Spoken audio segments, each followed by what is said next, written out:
Okay, so ons lees uit Efesiërs 1 van vers 15 tot 23 en my stem het nou 'n goeie tyd gekies om die Gees te gee, né? So ek hoop julle kan my hoor. Om hierdie rede, omdat ek gehoor het van julle geloof in die Here Jesus en julle liefde vir al die heiliges, hou ek nie op om God oor julle te dank wanneer ek in my gebede aan julle dink nie. Dan bid ek dat die God van ons Here Jesus Christus, die Vader van heerlikheid, vir julle dit sal gee, geestelike wysheid en openbaring, wat in die kennis van hom bestaan, en dat die oë van julle harte verlig mag wees, sodat julle kan insien wat die hoop is wat sy roeping bied, wat die heerlike rykdom van sy erfenis vir die heiliges behels, wat die onvergelykbare grootheid van sy mag is, vir ons wat glo, ooreenkomstig die werking van sy groot krag, wat hy uitgeoefen het in Christus, toe hy hom uit die dood opgewek het, en hom laat sit het aan die regterhand in die hemele, bo elke owerheid en gesag en mag en heerser, ja, bo enige naam wat genoem kan word, nie alleen in hierdie bedeling nie, maar ook in die toekomstigde. Ek moet seker vir julle dit ook wys, né? Hy het alles onder sy voete gestel en hom aan die kerk gegee as hoof oor alles, die kerk wat sy liggaam is, die volheid van hom wat alles in almal vul. Geliefdes, 'n ongelooflike teks. Hierdie teks praat oor Jesus wat daar aan die regterhand sit, bo elke owerheid en gesag en mag en heerser, ja, bo enige naam wat genoem kan word. En as hy ook sommer nie eers net in hierdie bedeling nie, maar ook in die toekomstige bedeling, nee, dis of hy liries raak daaroor en ooropgewonde raak daaroor. En dan sê hy dat God het alles onder sy voete gestel, en dan het hy Jesus aan die kerk gegee. Hoor dit mooi. Nie andersom, hè? Ek het in my kop gehad, dit is andersom, maar dit is nie. Hy het Jesus as 'n geskenk aan die kerk gegee, en hom as hoof oor die kerk aangestel, wat ook sy liggaam is. Nou, dit is ongelooflike waarheid, dit is eintlik 'n preek op sy eie, maar ons het baie in die laaste paar kere, dink ek, daarna oor gepraat, oor Jesus wat regeer, oor hy wat in beheer is. Ons gaan die eerste gedeelte van die teks vanaand behandel. Paulus sê, hy bid vir hierdie ouens. Nou, dit is eintlik 'n ongelooflike ding, nee, dat gelowiges mekaar bid. Nou kom ons begin net daar en hoor net eers dit. Gelowiges is mense wat vir mekaar bid. Die dominees bid vir die gemeente en die gemeentelede, en die gemeentelede bid vir mekaar en ook vir hulle dominee. En as julle hierdie ouens dominee het, dan weet julle het baie meer gebede nodig, so dan bid julle bietjie meer. En nou sê hy, wanneer hy bid, dan kan hy nie ophou om God vir hulle te dank nie. Want daar's twee goed wat hy gehoor het. Julle geloof staan uit. Ja, die wêreld praat van julle geloof in die Here Jesus Christus. En hoor die ander mooi eienskap wat saam met dit gaan. Julle liefde vir al die heiliges. Heiliges is nou 'n manier om van die ander gelowiges te praat, né? Julle liefde vir al die gelowiges. Jo, wat 'n awesome groep mense.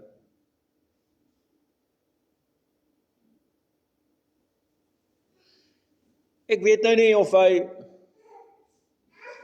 altyd oor ons dieselfde goed sou geskryf het nie.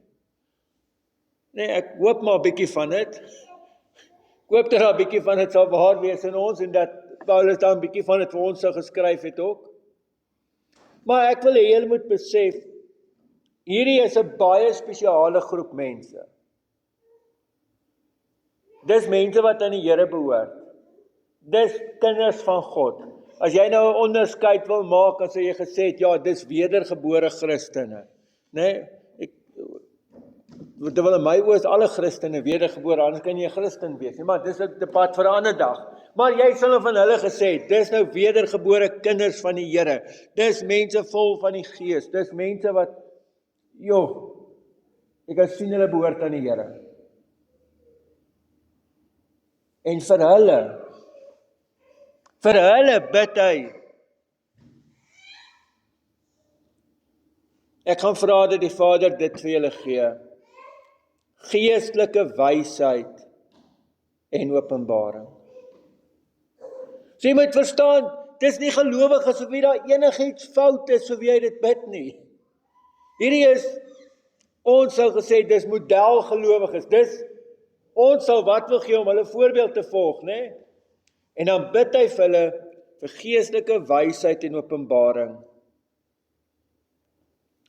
wat in die kennis van hom bestaan, en dat die oë van julle harte verlig mag wees, sodat julle kan insien wat die hoop is wat sy roeping bied, wat die heerlike rykdom van sy erfenis vir die heiliges behels, wat die onvergelykbare grootheid van sy mag is, vir ons wat glo ooreenkomstig die werking van sy groot krag, wat hy uitgeoefen het in Christus toe hy met die dood opgewek het.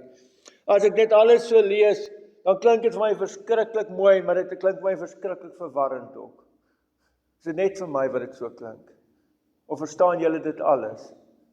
Nou wat doen ons as ons enigiets lees en ek vang nie heeltemal nie? Ons het ander dag by 'n ander Bybelstudie dit baie mooi geïllustreer, iemand vra, wat beteken hierdie vers? So ons kom en lees dit in verskillende vertalings. Nee, dis die eerste ding wat ons doen. Baie van julle het baie verskillende Bybelvertalings in die huise. Die Engelse het nog meer vertalings, nee, julle kan dit ook nog lees. Daar's nog 'n spul van hulle ook. So wat ek gewoonlik doen, is ek werk uit die 2020 vertaling wat ons hier het, en dan blaai ek nou terug na die 83 vertaling, wat nou nie so oud is nie, so ons onthou dit daarom nog goed. En dan wil ek nou van vers 17 af lees, as ek kan sien hier. Bid ek dat die God van ons Here Jesus Christus, die Vader en wie die al die eer toekom, deur sy Gees aan julle wysheid gee en hom so aan julle openbaar dat julle hom werklik kan ken.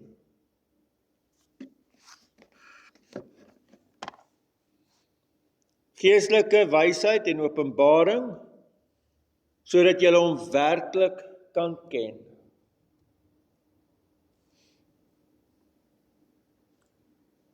Die Christendom is nie 'n godsdiens van 'n spul reëls en 'n spul wette, en ek moet dit en dit doen en ek moet so leef nie. Dit is 'n godsdiens. Ons staan in 'n verhouding met die lewende God. Ons moet onthou die verskil.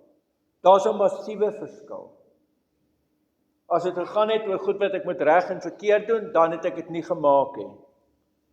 Want partykeer doen ek goed reg en ander kere dan maak ek weer droog en nou is ek weer in die moeilikheid en dan kan jy dink wat 'n spanning mense moet in leef wat nie dit verstaan nie, wat nie God se genade verstaan nie.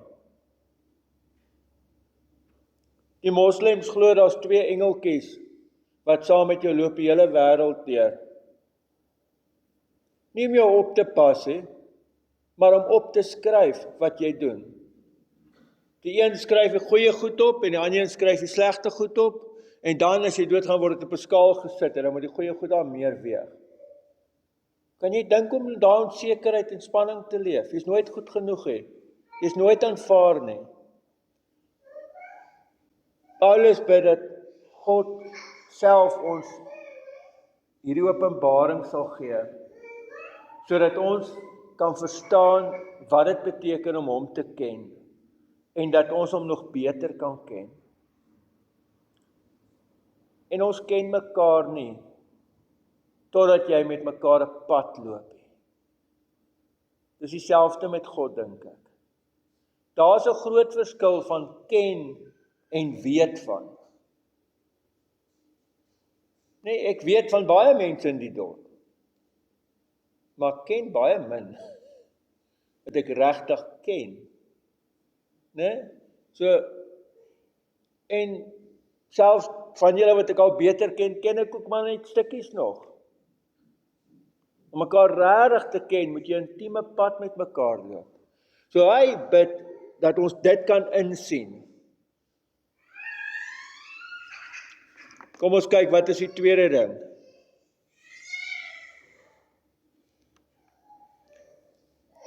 Ek bid dat hy julle geestesoë so verhelder, dat julle kan weet watter hoop sy roeping inhou, en watter rykdom daar is in die heerlike erfenis wat hy vir die gelowiges bestem het. Ook bid dat hy julle oë sal oopmaak, julle geestelike oë, dat julle kan leer om geestelik te kyk. Dat julle kan sien watter hoop julle mee leef. Want ons leef in 'n wêreld wat nie hoop het nie.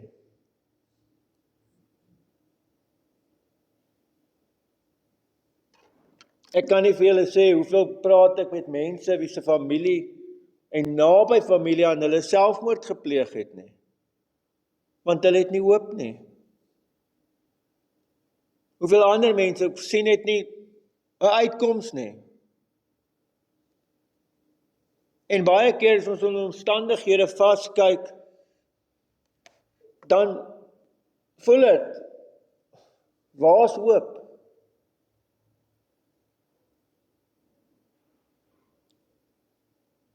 En Paulus sê hy bid, dat God ons geestesoë mag oopmaak, om te sien dat daar hoop is. Maar die hoop is 'n persoon. Die hoop is die Here Jesus Christus.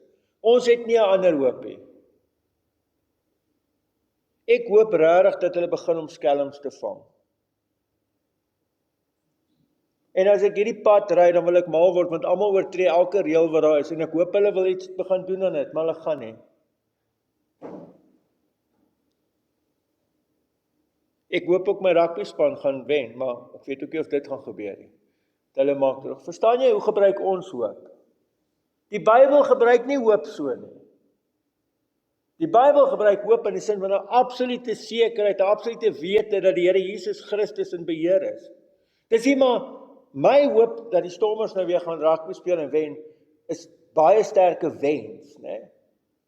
Die Bybelse hoop is nie 'n wens nie. Dis 'n sekerheid. Ons hoop is gefestig op Christus.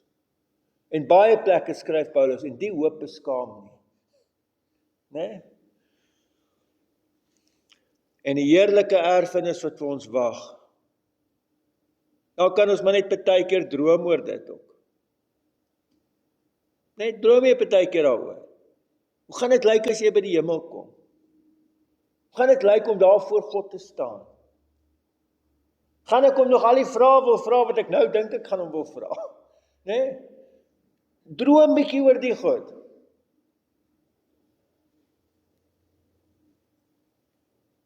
En dan bid hy dat God ons oë sal oopmaak, sodat ons mag sien hoe geweldig groot sy krag is wat hy uitoefen in ons wat glo. Ek hou van die vertaling, geweldig.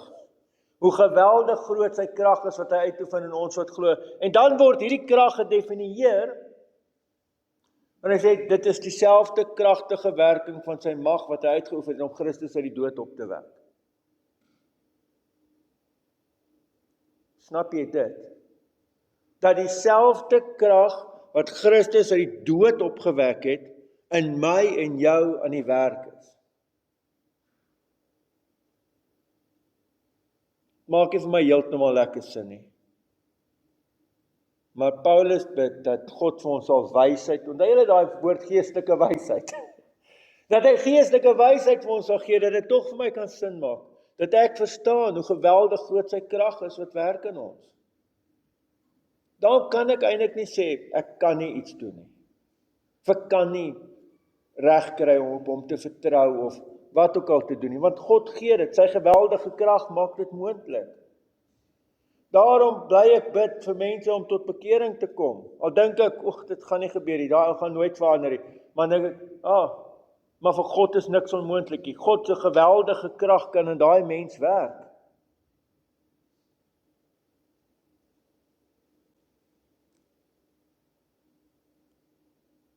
En nou dat Christus na die hemel toe opgevaar het,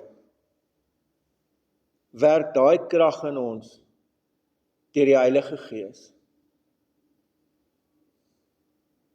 En ek vertel van 'n pa, baie mooi gelowige, wat met sy kind praat oor hemelvaart, want dit is nou mos hemelvaart en die kind wil weet wat vier hulle. En die pa weet later nie meer hoe om dit te verduidelik nie, want die seentjie is net baie ontsteld oor hoekom die Here Jesus dan nou weggegaan het. As hy dan nou vir ons lief is, hoekom het hy dan nou nie hier by ons gebly nie? En toe die kind weer buite gaan, of die pa weer buite kom, toe sien hy, maar hierdie kind speel met 'n vleer. Jy weet 'n kite, ons het dit ook gedoen.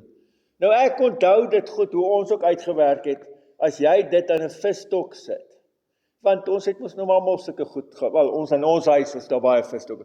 Dan kan jy hom nou baie ver laat boontoe gaan, as jy hom nou reg kry, want daar is 600 meter lyn op die katrol. En dan kyk jy nou hoe ver jy hom kan laat gaan. En dan kan jy hom later nie meer sien nie. Maar jy's heeltyd verbind met hom deur hierdie touwtjie. En toe sê die pa vir die kind, sien jy jou kite? Sê hy, nee pa, maar sê, waar is jou kite? Sê, nee, maar hy's daar bo, ek weet hy's daar. Sê, hoe weet jy? Sê die pa, want hier is die touwtjie vas. Sê die pa van hom, weet jy wat, die touwtjie wat my en jou vashou aan Jesus, is die Heilige Gees. Deur die Heilige Gees is ons soos daai touwtjie verbind aan die Here Jesus Christus. Maar deur die Heilige Gees is die Here Jesus nie soos jou kite daar ver bo in die lug nie. Deur die Heilige Gees is hy by elkeen van ons teenwoordig, by elke liewe een. Dit het nogal vir my sin gemaak. Ek het gehou van die pa se verduideliking. So, kom ons leef in hierdie wonder, en ook met hierdie verwondering, dat die kragtige, geweldige kragtige mag van God in my werk. Amen. Here, baie dankie dat ons ook hierdie teks mag hê. En ja, Here, dankie dat ons dit mag lees. En ons wil bid, Here, dat ons iets van dit mag wys in ons leefwyse, en dat ons iets van dit in ons eie lewe ervaar, tot eer van U heilige naam. Amen. Dankie.